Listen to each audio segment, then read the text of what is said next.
With a look at the rules for the upcoming rec soccer season here at Florida State University in Intramural Sports, I'm David Peters. This presentation designed to help you as a team captain and players be ready for our upcoming Intramural Sports season in rec soccer. We're going to cover a number of things, including facility information, where to go, how to check in, and then we'll talk about the sport rules for rec soccer here and how our 7-on-7 variety, or 8-on-8 in co-rec, is different than the traditional 11-on-11 competitive soccer that you've probably played before coming here to Florida State and participating in intramural sports. We'll also talk about a little bit of league information towards the end of our presentation, and know that everything we do here in intramural sports is based off of our 7 principles of intramurals. That includes participation and fair play. Sportsmanship is very important to us too, and safety, as you'll see with some of the rules that are in effect here in rec soccer. Rec soccer is played out at the Rec Sportsplex. It's our award-winning facility here at Florida State. It's on the east side. It's so big, it's got 2 different sections, and so you want to be on the east side for the rec soccer season. Please note that no alcohol, no tobacco, no pets, and no glass containers are allowed at the Rec Sportsplex. And if you need a map to get out there, certainly visit our website, campusrec.fsu.edu/RSP map. We'll get you out to the Rec Sportsplex. Now, player check-in takes place at the field house, not at the fields, but at the field house. So all of our players will stop at a check-in window. They will present their current valid FSU card to check in. You need to do that prior to every match. So make sure you get there early. We suggest at least 10 minutes just to check in. Of course, you can get there earlier than that if you'd like to get a little warm-up in as well. But stop by and get checked in with your FSU card right there at the check-in windows, again, located at the East Field House for rec soccer. And no check-in takes place at the fields I've already mentioned. Every participant in rec soccer gets 1 men's or women's team, and if they choose, 1 co-rec team as well. So you can play on 2 teams in rec soccer. 1 must be a co-rec team, and then 1 would either be a men's or a women's team. And once players have signed in on your team, they may not change to another team throughout the rest of the rec soccer season. So again, they're locked in once they play and sign in that first time on your squad. And you can add players throughout the season. No problem with that. So don't feel like they have to be on the roster, and they are added right there at the fields. They are not having, you don't have to add them online, for example, or anything before you get there.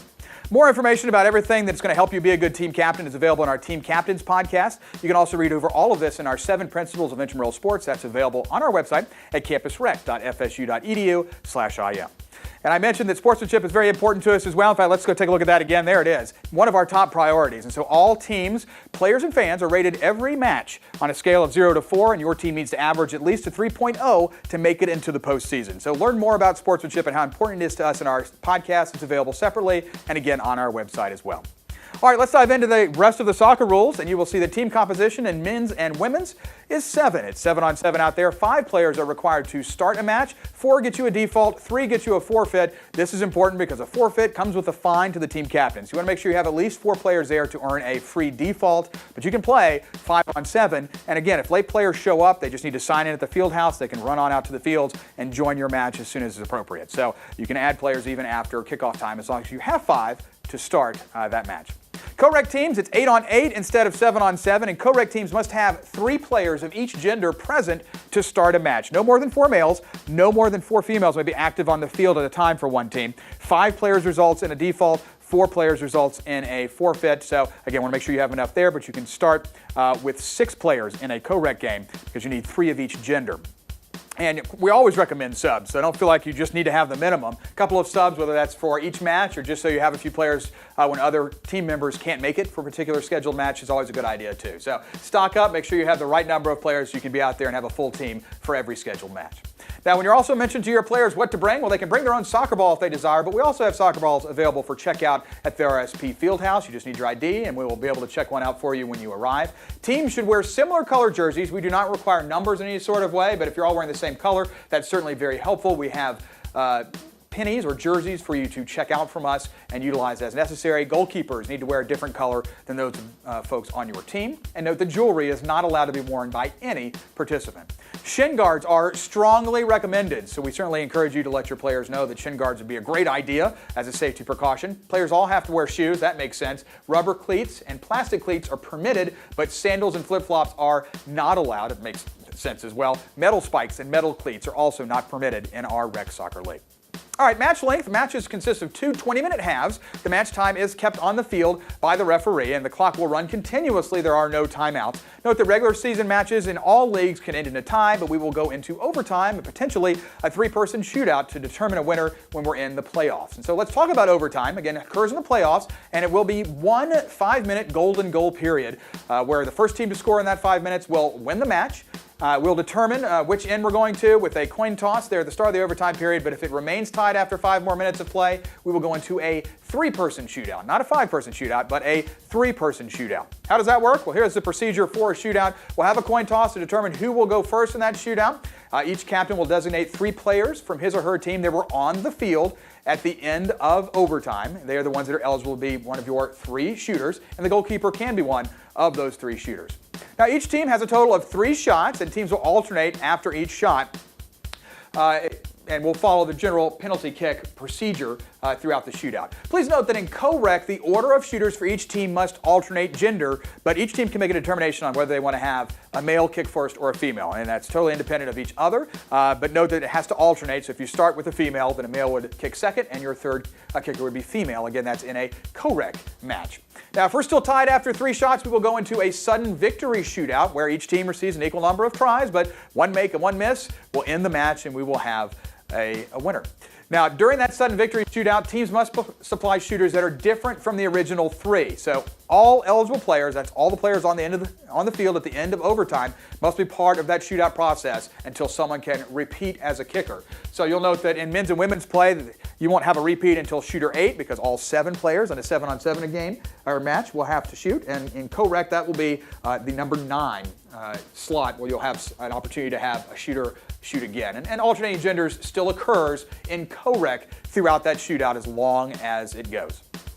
All right, sometimes we have matches that one team is just significantly better than the other, and so we have a mercy rule in effect to end the match a bit early when one team is ahead by 5 or more goals within 5 minutes or less remaining in the second half. So if you take a lead of 5 goals under 5 minutes, then the match will end at that point when that 5th goal and the differential becomes 5 goals under 5 minutes in the second half. All right, key rules to soccer include this one: no offsides. That is not part of rec soccer here at Intramural Sports, so just mark that one out. Also, sliding and slide tackling. And I want to describe the difference because this is certainly a safety issue for our game of rec soccer. It's why we call it rec soccer. We certainly understand that sliding is a big part of soccer for many of you as you've come into Florida State and played soccer for a very long time. However, here in Intramurals, we're all about safety. We want to make sure that you can play and enjoy your soccer experience on Tuesday night and make it to class on Wednesday morning. And so sliding is something we do not permit in various forms. And so let's talk about the difference between sliding to us and slide tackling because they come with different penalties that can make a difference. First of all, sliding. Now, a slide occurs when any player leaves his or her feet and leads with his or her feet to play the ball anywhere on the field. This includes you sliding near the sideline to try to save the soccer ball from going out of bounds. We don't allow sliding anywhere on the field, whether you're near a player or not. And if you slide, contact is not made with an opposing player. So like I mentioned, just that example there of sliding near the sideline to save the ball, you're not contacting opposing players, so we consider that a slide. Also, if you're near someone and you do not contact them, also a slide. And again, the penalty is a little bit different than slide tackling, which is also not allowed. So no slide tackling either, but a slide tackle occurs when any player, again, leaves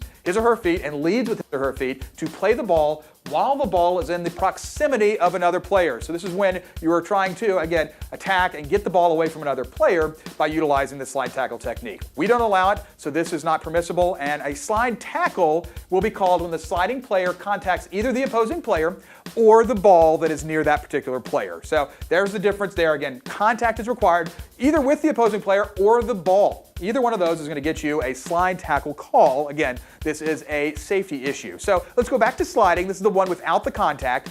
Yellow card for the offending player and an indirect free kick for the offended team. That's what happens on all offenses when there is sliding. But of course, 2 yellow cards equals a red, so you can't slide twice. But you'll get a yellow card there and play will continue after just any other normal yellow card issuance. Slide tackling, however, has a more severe penalty. On the very first offense for your team, a blue card is issued to the offending player. What does that mean? Well, a couple of the penalty changes in that there's a direct free kick for the offended team, and that offending player, the one that has been carded, must be removed from the field on a temporary basis. There's an opportunity to return, but they cannot be replaced by an eligible substitute, so you're going to play a person down after a blue card is issued until the other team actually scores a goal. So on that first offense with the blue card, the team will play a person down until the opponent scores a goal. If a goal is scored after that free kick or PK that was due to the blue card, you got to wait for another one. So they get a direct kick, and if they immediately score in that first effort, your player still must wait out until another goal is scored. So After the goal is scored, the dismissed player may return, or any other sub can return to the match. You can bring your numbers back up to the number you had before. So 7-on-7, for example. If you were down playing 6-on-7, you could bring it back to 7-on-7. That's how slide tackling works. Now, on the blue card issuance, if it's malicious, it can automatically be turned into a red. That's at the official's discretion. And after that first blue card, everything else is red for slide tackling, and so offending players may not be replaced again after that first slide tackle. And no, this is so very important to us, is that slide tackles are considered ejections and may impact your sportsmanship rating as well. And we talked about that earlier. Need to keep that high to make the playoffs too. Goalkeeping, let's take a look at some of these particulars for our goalies. The goalkeeper may leave his or her feet to play the ball. That's fine. But when leaving his or her feet within 6 feet of another player, a goalkeeper must do so with her legs or his or her legs in a bent position. Again, so you're kind of leading with your hands or leading with the body. At any time on the ground, if a goalkeeper tries to use their feet to play the ball, that's also a slide tackle. So goalies apply to this exact same rule of slide tackling. We do not allow them to go after the ball feet first to try to take that away from an opponent. All right, a couple of other things here as we play by the National Federation high school rules in rec soccer here at Florida State. You can see some of the violations that result in an indirect kick, and the violations that result in a direct kick. When a free kick is awarded, all opposing players must be at least 10 yards away from the kick spot.